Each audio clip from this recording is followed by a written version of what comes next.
www.masoloyasika.com le 28 août 2015 ndenge bino nyonso boyebi ezalaki na marche moko ezalaki organisé awa na kati na Belgique na bandeko oyo batelemelaki likambo oyo etalaki dialogue tozali na délégation oyo touti na kati ya Hollande mingi bandeko pe bauti na Londres mingi bauti na Allemagne mingi c'est-à-dire partout na kati ya Europe bandeko nyonso basilaki koya tomonaki nyonso oyo esili koleka kuna bokolanda bino moko na ba image oyo tokotela bino vérité nde yango wana ya ba image oyo biso tozwaki kasi mpona kosukisa vraiment mokona lelo oyo tozali le 28 août 2015 na yambi délégation ya Hollande awa oyo naza na mituna ya kotuna bango na oyo etali mokolo na lelo le 28 août 2015 bamoni yango ndenge nini me na mokuse base présenter moi na lombango po tokota na impression na biso ya mokolo na lelo ndeko boni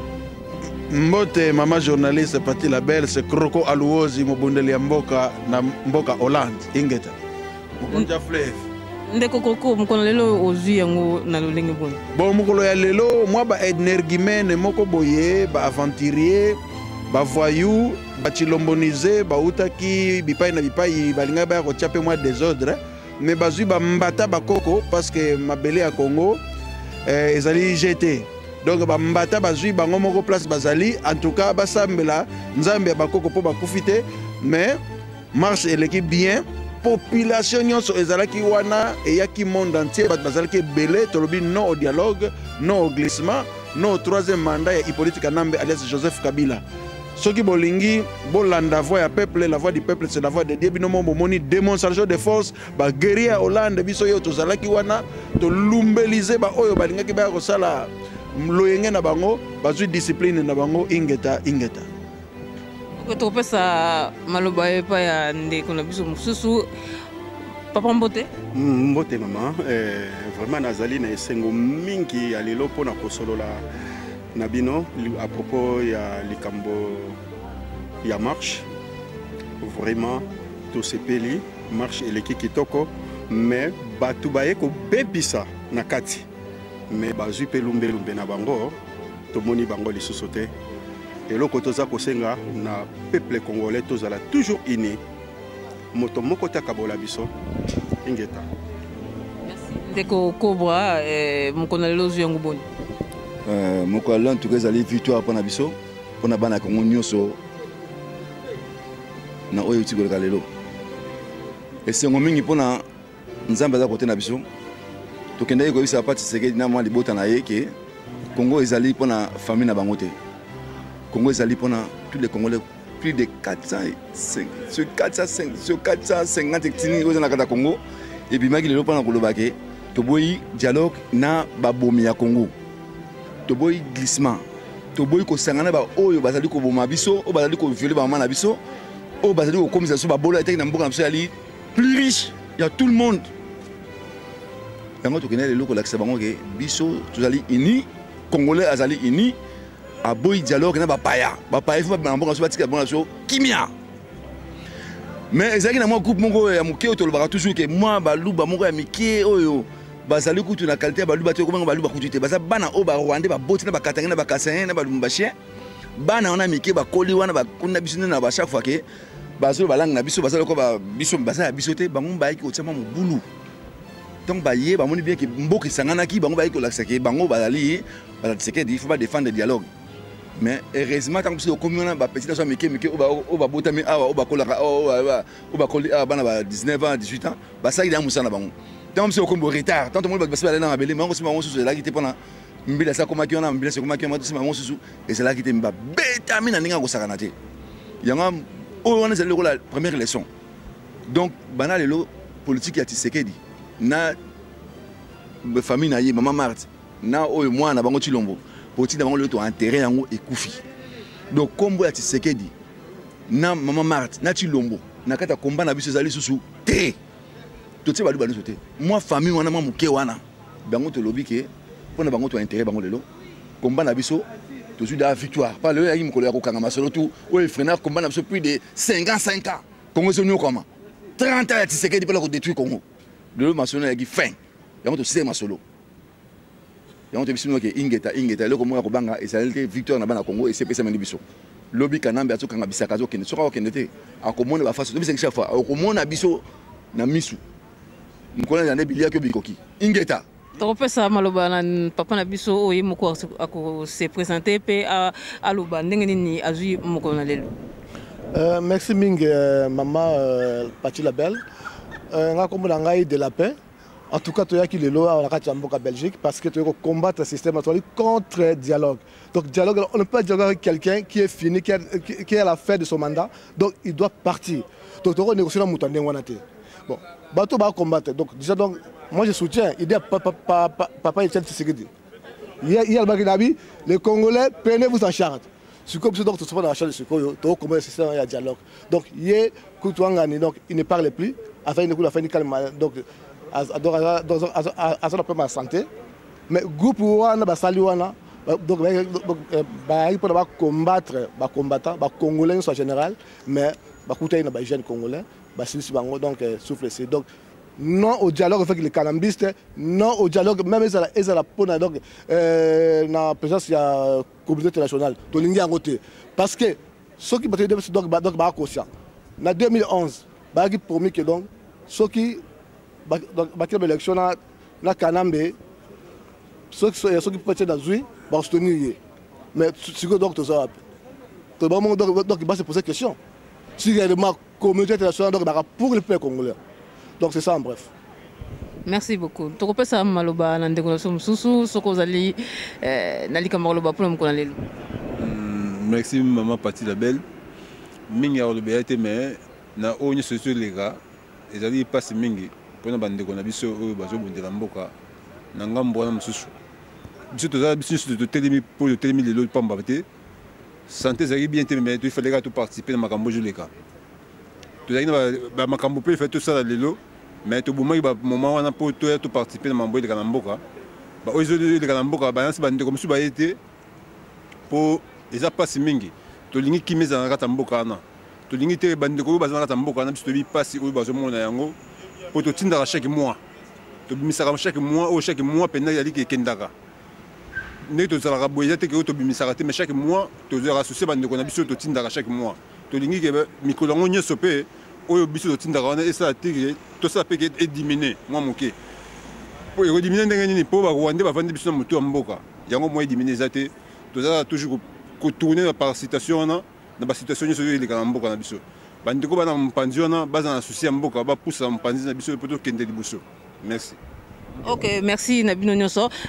Nandenge tomoni bandeko pona ko conclure tomoni bandeko bazali contre dialogue, bino bozali bandeko bazali pour dialogue, bino bozali contre dialogue. Conclusion nini nini eloko nini bani bo attirer nini na kati ya mkono lelo pour la mention le ki na kati ya marche parce que ndenge to moni ba pour dialogue ba bazaki pour dialogue ba yaki moni ba nini na latin vox populi vox dei donc là moni il y a eu au moins 3000 Congolais donc la diaspora congolaise donc la Bruxelles réunis au moins 3000 baouti de partout dans Londres dans Genève presque partout là 3000 Congolais donc ça dit beaucoup déjà donc ceux qui vont comprendre va comprendre et puis dans bon presque majorité Congolais contre le dialogue donc mouton ma dialogue aucun n'occupe parce que nous avons faire pouvoir je ne comprends pas donc on dit marque aucun dialogue donc au dialogue ça c'est possible donc c'est le maraté donc Kabila la 2016 il doit partir à Tikimbo la biso na Rwanda bien na CPA to se lettre yambaye to laisser ba haring na ba tonga donc aya to se donc il est bienvenu ici à la CPI. Démonstration à force salami peuple congolais dans sa grande majorité à l'obino au dialogue maman na banzi yo mokomoni bilili ezali donc batu nyonso bazali contre dialogue oh baza pour dialogue baza moke baza même pas 1%. Et puis likamuso ezawana to kumisa nzambe ke batu oyo ya IDPS bazwa ki pouvoir te pamba te balingi te batu o baza contre dialogue ba s'exprimer bongo soki bazwa ka pouvoir et que mutu apesi point de vue contraire na ya papa Tshisekedi na bandi mais manga ba pendre biso ko boma biso ko lekame ba Saddam Hussein ndenge ba ndeko sala seria Mobutu yango wana to kumisi nzambe ndenge ipolitika nambe azako kende et puis papa Tshisekedi arjoana sous pouvoir te biso moko to se prendre en charge batu oyo ya IDPS lokola baza batu ya Union des démocrates et du progrès social démocratie bazo luka soki balingi basala marche na bango pour dialogue basala côté na bango biso to démontrer peuple congolais azalaki na biso tozalaki ebele yo moko moni batu nyonso balobi non au dialogue non au glissement non au troisième mandat ya Hippolyte Kanambe alias Joseph Kabila peuple alongi lelo ingeta merci. Ok, pour la kusukisa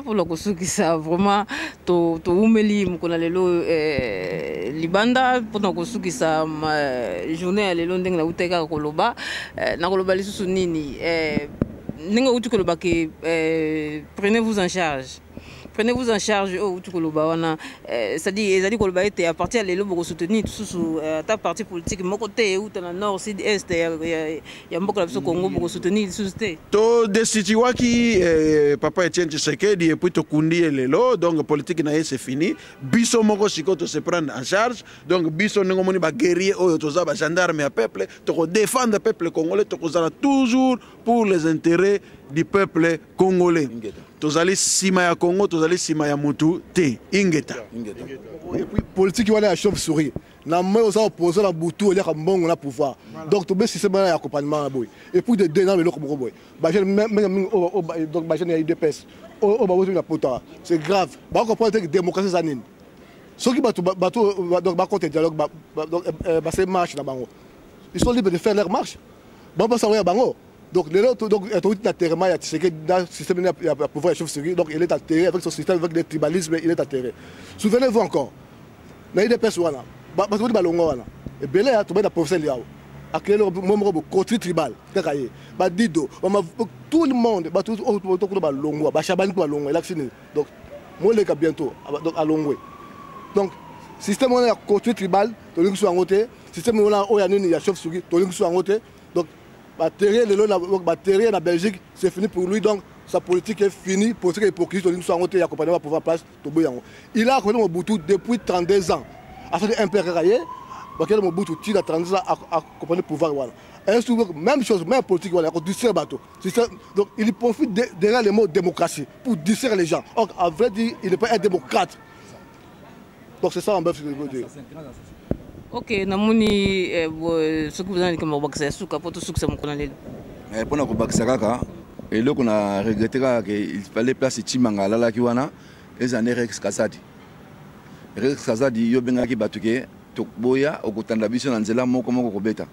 Mais to comprendre de yote au monanité au tindiki baninga les boules baninga bazui frappe yo okimi. To lukio partout okimi. Il fallait nous Rex Kasadi de ma place wana au mon appela que ba sensei cobra o ba oti pena na ngambo kuna na ba luozi oyo bikonza ya fleuve o mona misala banga basala pe yeba yango bien que vina yo otiango en danger biso ba auto koluka partout bilongo e bien bien o mona yango pe bien eza bilongo esaka na raté ya bilongo e kona kinité e kona ngola e pa onita na mpela ozo comprendre eza bilongo oyo e bunda guerre ba bansa se kota la makolo e na te ba grenade mais makolo buka na te to ko lakisa o ke panama no yo ke ndako neza pamba biso to ba guerrier oya onita na mpela na fene la oya kakuzu oya kitona ozo comprendre to ko lakisa yo bunga na ona ebisio okondima. Et puis il y a une interdiction formelle il y a au na Pays-Bas soki ya meko koma na Hollande biso moko to ko ligoter to ko lier pe to ko memaye na boloko na biso 28 ozo na Panama yo bimisa votu na Panama. Interdiction formelle, il y a Rex Kasadi ya koniata Pays-Bas. Voilà. Ok, merci mingi ndeko Liloba Suka pour na bandeko bazali ko ndabi. Oui, mais Liloba nanga ya suka kaka na lingi tozala ine. Biso nyonso ba congolais tozala ine. Ba oyo baza kokotela soi-disant papa Tshisekedi vraiment ezali mawa trop na bango. Parce que eloko moko ya malonga Tshisekedi asali na mboka nezalité bola kisangai ata toilette moko kaka Tshisekedi asala na mboka bola kisangai asala eloko moko te toza kokufa pona ye aza kolabo tolingi ete to enterrer lelo oyo Tshisekedi c'est fini Chilombo yo jour tokozwa yo na Hollande yebaka ke suka na yo yango wana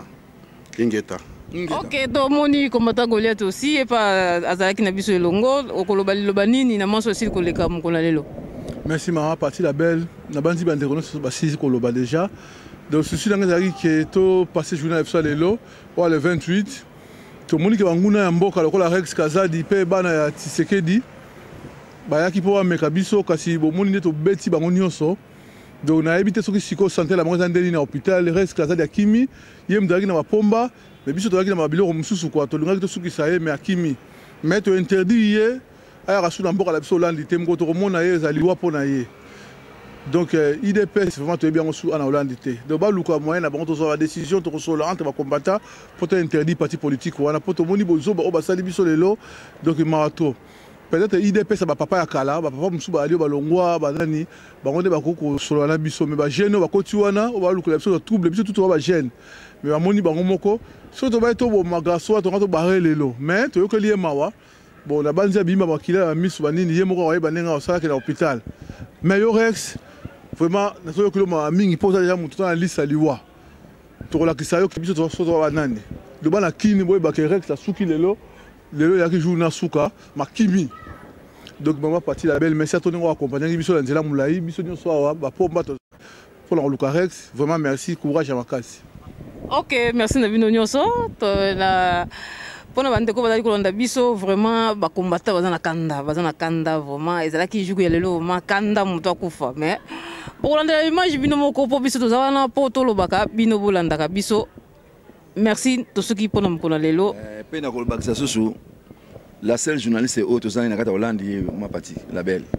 ye muta panzela biso bilili partout ceux qui le boza komona ke biso bande kona bino toza ko pesa ba message o nous za ko leka pona kubulina mboka na Hollande toaka na mutu moko ma partie ye mta sima solo ye mta tomboli komba na kati ya mboka Hollande yango na to pouiller to soutenir ye na physiquement et spirituellement. À ce moment où il y a plus de 23 heures à Tikinda pour nous mboka. Donc, à la seule où tout ça n'a eu. On nous passe par une semaine pour nous aller à Canada mais on va bangoter. Tu viens partir la belle na kata mboka Hollande pour bimba ozo mboka za Ingeta. Merci mingi, wotikala wala mu, au revoir.